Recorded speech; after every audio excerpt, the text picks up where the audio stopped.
Welcome back to the channel, thinkers and seekers of wisdom. Today we're diving deep into one of history's most powerful philosophical schools, Stoicism. Now, don't let that ancient Greek word intimidate you. Stoicism isn't about becoming emotionless robots or suppressing every feeling you have. Stoicism is about mastering your mind, taking control of your reactions, and finding inner peace in a chaotic world. In today's video, we're exploring 10 core lessons from Stoic philosophy that will help you keep calm, maintain perspective, and navigate life's inevitable ups and downs with grace and wisdom. Whether you're dealing with workplace stress, relationship challenges, or just feeling overwhelmed by modern life, these ancient principles remain remarkably relevant. So grab your favorite beverage, get comfortable, and let's discover how the Stoics philosophers who lived over 2,000 years ago can teach us to live more peaceful, purposeful lives today. Let's start with perhaps the most fundamental Stoic principle, one that Marcus Aurelius emphasized throughout his meditations, the dichotomy of control. This concept is beautifully simple yet profoundly transformative. The Stoics taught that everything in life falls into one of two categories: what is within our control and what is outside our control. What's within our control? Our judgments, our choices, our responses, our values, our desires, our aversions. What's outside our control? Other people, the weather, past events, the economy, our reputation, death. Here's the genius of this approach. When you focus your energy only on what you can actually control, you eliminate 90% of your stress and anxiety. Think about it. How much time do you waste worrying about things you have zero influence over? How much mental energy do you expend trying to change other people's minds, control outcomes that are uncertain, or rewrite history? Epictetus, a former slave turned Stoic philosopher, put it this way: some things are within our power, while others are not. Within our power, our opinion, motivation, desire, aversion, and, in a word, whatever is of our own doing. Outside our power, our body, property, reputation, office, and, in a word, whatever is not of our own doing. This doesn't mean you become passive or give up trying to improve your circumstances. It means you approach life with wisdom and clarity. You work hard on things within your influence, but you don't tie your happiness and peace of mind to outcomes that may never come. Imagine you're preparing for an important job interview. What's within your control? Your preparation, your research about the company, your outfit, your punctuality, your answers to questions. What's outside your control? The other candidates, the interviewer's mood, whether they like your personality, the final hiring decision. The Stoic approach: give 100% effort to everything within your control, then let go of the rest. You can't control whether you get the job, but you can control how well you prepare and present yourself. When you do this, you eliminate the anxiety that comes from trying to control the uncontrollable, and you perform at your best because your mind is clear and focused. This principle alone can transform your entire approach to life. It's the foundation upon which all other Stoic wisdom is built. Our second Stoic lesson builds naturally on the first: embrace what is rather than resisting reality. The Stoics called this Amor, Fati, love of fate.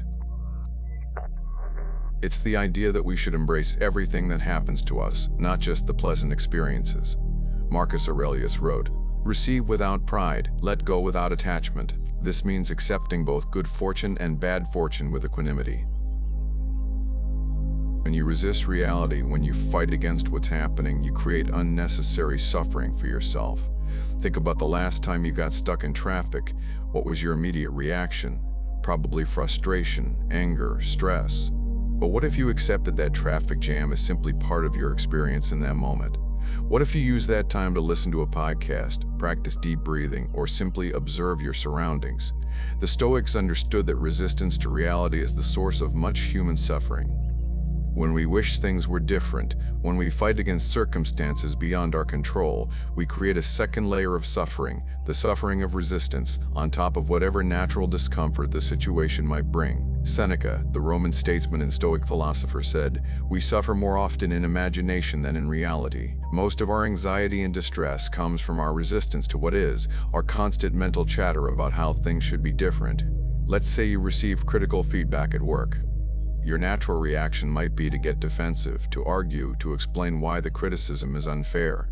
But the Stoic approach would be to pause, accept that this feedback exists, and then focus on what you can do with it. Is there truth in it? Can you use it to improve? If not, can you let it go? This doesn't mean you become a doormat or accept everything passively.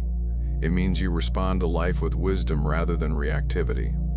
You accept reality as it is, then work with it rather than against it.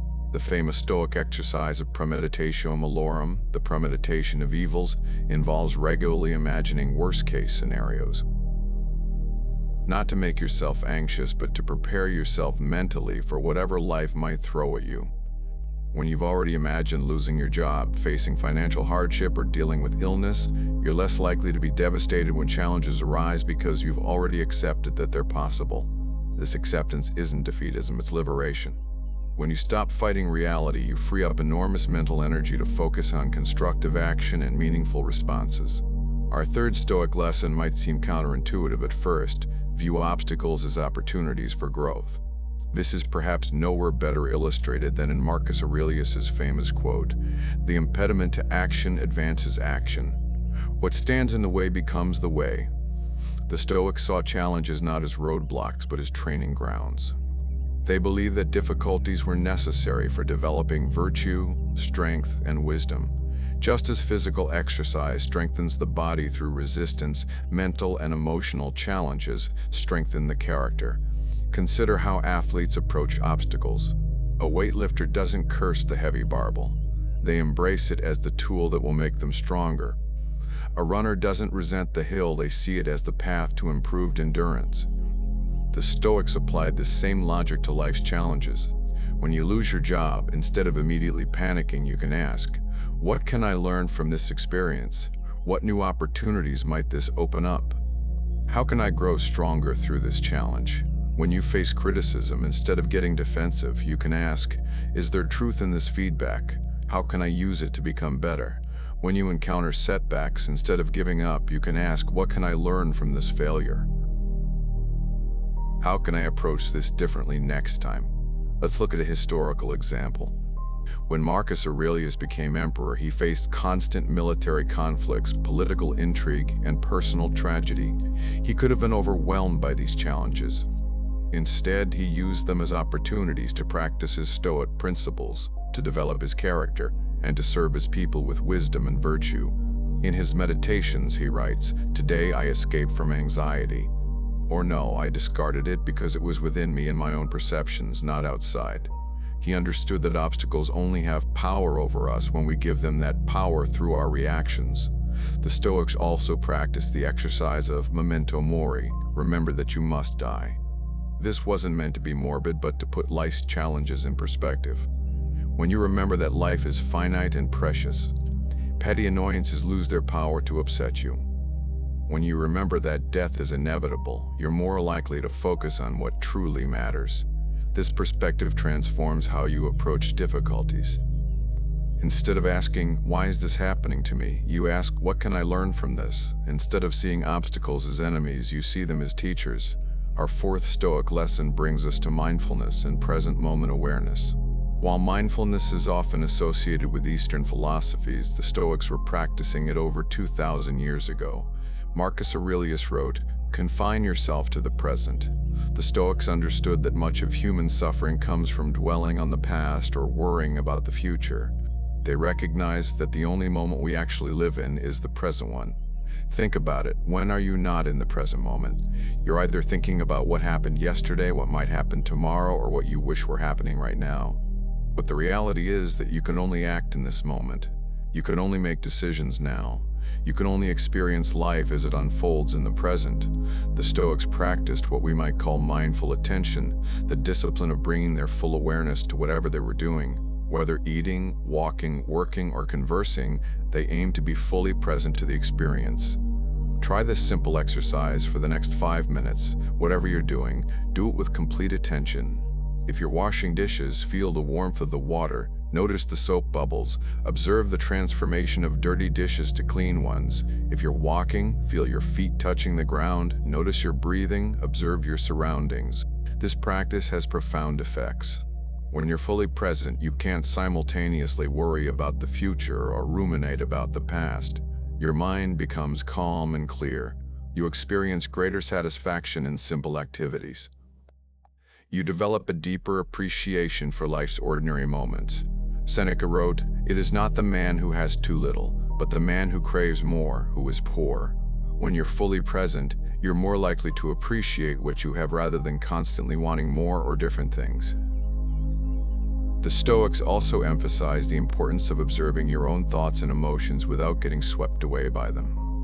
They practice what we might call cognitive distancing, the ability to watch your thoughts as if from the outside, recognizing that you are not your thoughts, you have thoughts.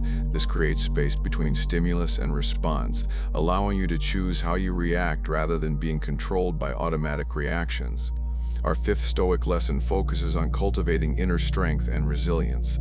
The Stoics believe that true strength comes from within, not from external circumstances or possessions. They use the metaphor of the inner citadel, an unshakable fortress of the mind that no external force can breach. This inner strength comes from developing virtues like wisdom, justice, courage, and temperance. These aren't just abstract concepts, they're practical skills that can be developed through practice. Courage for the Stoics wasn't just about physical bravery. It was about the courage to face truth, to stand up for what's right, to endure hardship with dignity, and to make difficult decisions. Courage meant being willing to experience discomfort in service of what matters. Wisdom meant understanding what's truly important and what's not. It meant seeing through appearances to underlying realities. It meant making decisions based on long-term consequences rather than short-term gratification. Justice meant treating others fairly, keeping your word, and contributing to the common good. It meant recognizing that we're all part of a larger human community. Temperance meant moderation in all things, not just in pleasures, but in emotions, ambitions, and reactions. It meant knowing when enough is enough. Consider the example of Epictetus, who was born into slavery. Despite having no control over his external circumstances, he developed such inner strength and wisdom that he became one of the most respected philosophers of his time. His master eventually freed him, recognizing his exceptional character. Epictetus taught that our circumstances don't determine our character, our responses to those circumstances do. Two people can face the same challenge, and one can be broken by it while the other is strengthened. The difference lies in their inner preparation and their understanding of what's truly within their control. The Stoics practiced various exercises to build this inner strength. One was the reserve clause, always adding fate permitting to their plans. I will go to the meeting tomorrow, fate permitting. This wasn't pessimism, it was wisdom. It meant they could pursue their goals with dedication while remaining flexible and accepting of whatever outcome occurred. Another practice was regularly imagining the loss of things they valued, wealth, reputation, loved ones. This wasn't to make themselves miserable, but to prepare themselves emotionally for potential losses and to appreciate what they had in the present moment. Our sixth Stoic lesson centers on developing emotional intelligence and self-awareness. The Stoics weren't emotionless. They simply understood that emotions are natural responses that can be guided by reason and wisdom. They distinguished between passions, uncontrolled emotional reactions, and eubuthei, healthy emotional responses guided by reason. Anger, for instance, is a passion that arises from the judgment that something unjust has occurred. But righteous indignation, guided by wisdom and directed toward constructive action, is a healthy emotional response. The key insight here is that emotions aren't things that happen to us. They're judgments we make about our experiences. When we understand this, we gain the power to examine our emotional reactions and choose more constructive responses. Marcus Aurelius wrote, "If you are distressed by anything external, the pain is not due to the thing itself, but to your estimate of it, and this you have the power to revoke at any moment." This doesn't mean suppressing emotions or pretending they don't exist. It means developing the awareness to recognize when emotions are arising, understanding what's triggering them, and choosing how to respond rather than being controlled by automatic reactions. The Stoics developed a practical framework for emotional regulation. First, recognize the emotion as it arises. Don't ignore it or suppress it, simply notice it without judgment. Second, identify the underlying judgment or belief that's triggering the emotion. What am I telling myself about the situation that's causing this emotional response? Third, Examine whether that judgment is accurate and helpful. Is it based on facts or assumptions? Is it serving me or causing unnecessary suffering? Fourth, if the judgment isn't helpful, replace it with a more accurate and constructive one. Finally, choose your response based on this clearer understanding. For example, if you feel anxious about an upcoming presentation, you might identify the underlying belief, I'm going to mess up and everyone will think I'm incompetent. You can then examine whether this belief is accurate, probably not entirely.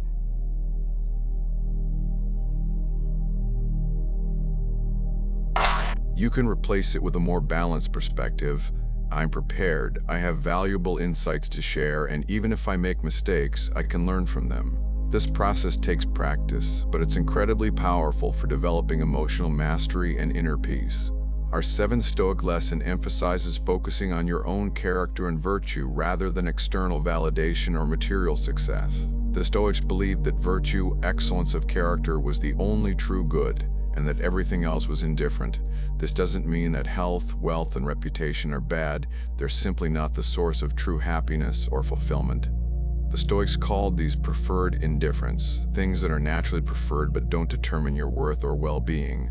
When you focus on virtue, on becoming the best version of yourself, you develop an unshakable sense of self-worth that no external circumstance can diminish. You don't need praise from others to feel good about yourself because you know you're acting with integrity. You don't fear criticism because you know your value isn't determined by others' opinions. Marcus Aurelius wrote, "The happiness of your life depends upon the quality of your thoughts." When your thoughts are focused on virtue, on doing what's right regardless of external rewards or consequences, you develop a deep sense of purpose and fulfillment. This principle can be applied to any situation. In your career, instead of focusing solely on promotions or salary increases, focus on doing excellent work and serving others well. In relationships, instead of trying to impress or please everyone, focus on being genuine, kind, and honest. In personal development, instead of chasing external markers of success, focus on developing wisdom, courage, and integrity. The Stoics also emphasized the importance of prosoc, attention to the self. This meant regularly examining your thoughts, actions, and motivations to ensure they aligned with virtue. Marcus Aurelius practiced this through his nightly meditations, reviewing his day and identifying areas for improvement.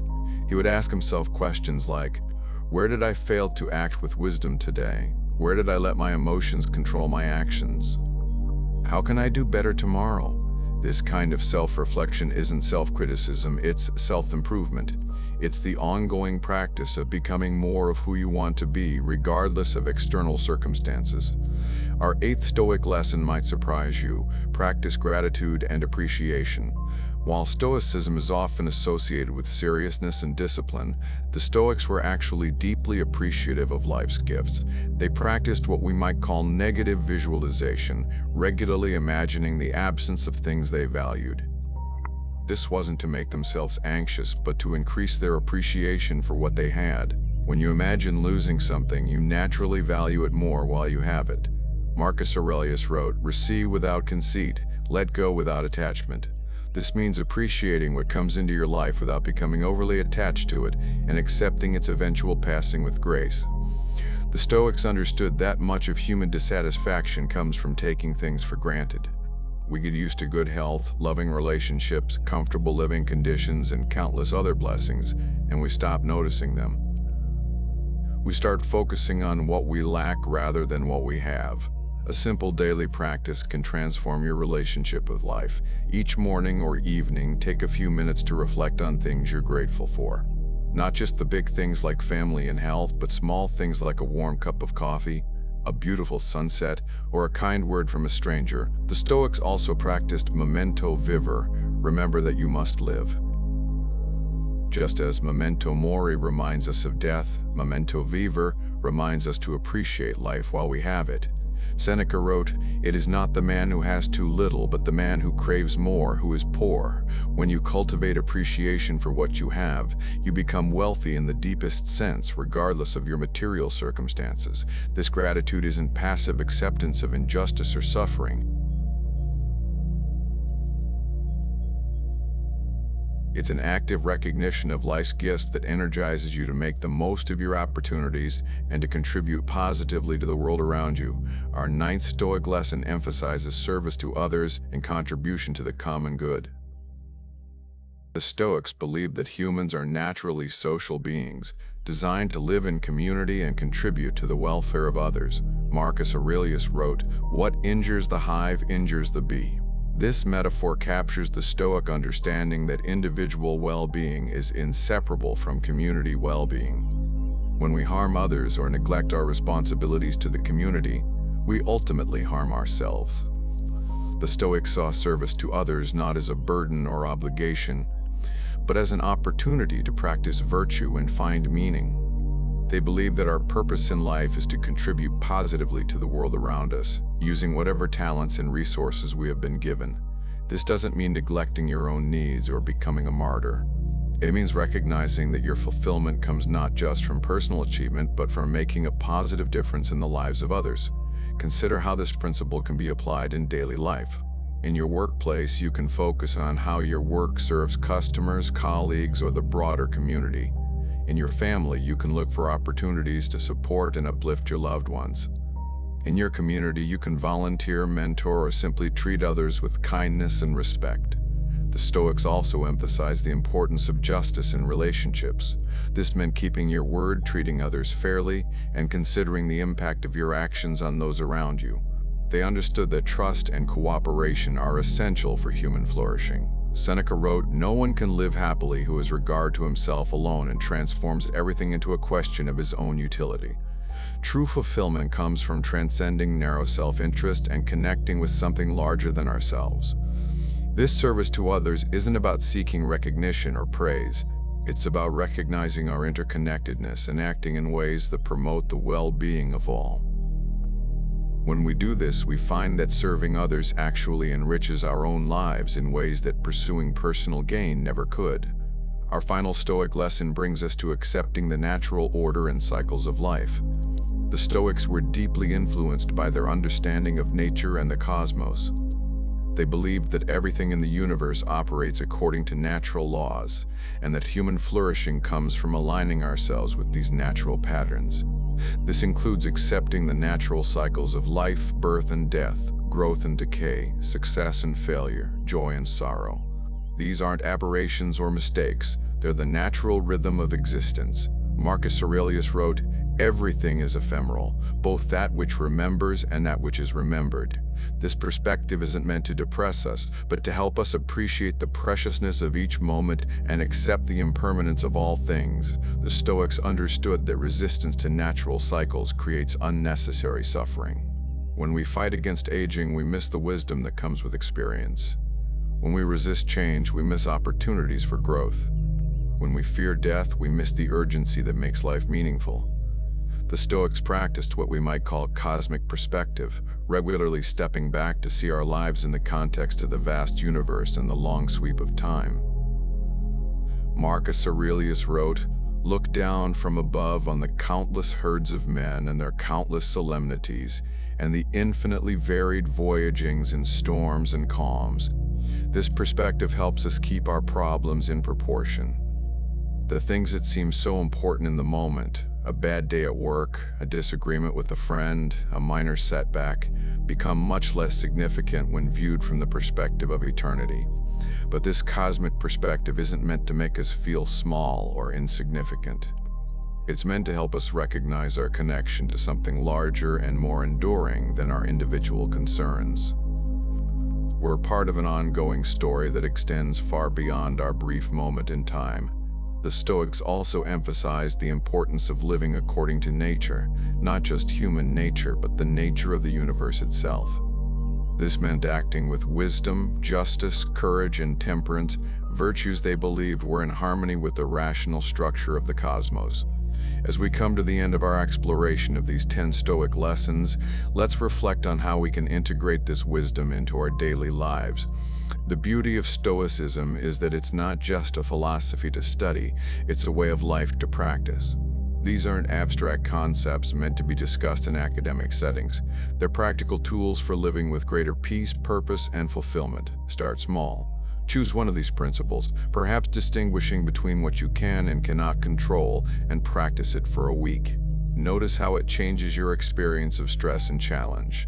Then add another principle and another. Remember that the Stoics emphasized practice over perfection. They understood that developing wisdom and virtue is a lifelong journey, not a destination to be reached.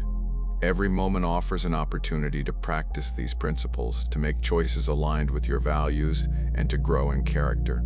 The Stoics also emphasized the importance of community in this journey. Find others who are interested in these ideas, discuss them, practice them together, and support each other in the ongoing work of self-improvement. Finally, remember that Stoicism isn't about becoming perfect or suppressing your humanity. It's about becoming more fully human, more wise, more compassionate, more resilient, and more capable of finding peace and purpose in whatever circumstances life presents. Marcus Aurelius ended each day by asking himself, "What did I do today to improve myself? What did I do to serve others? What did I learn?" These are questions worth asking ourselves as we integrate Stoic wisdom into our lives. If you found value in today's exploration of Stoic philosophy, please give this video a thumbs up and subscribe to the channel for more content on philosophy, personal development, and living a meaningful life. Share this video with someone who might benefit from these timeless principles, and let me know in the comments which of these Stoic lessons resonates most with you. Remember, the path to inner peace and wisdom isn't about avoiding challenges, it's about developing the tools to meet them with grace, courage, and clarity. The Stoics showed us that we can find tranquility not by controlling our circumstances, but by mastering our responses to them. Thank you for joining me on this journey through Stoic wisdom. Until next time, remember the words of Epictetus. It's not what happens to you, but how you react to it that matters. Stay calm, stay wise, and keep growing.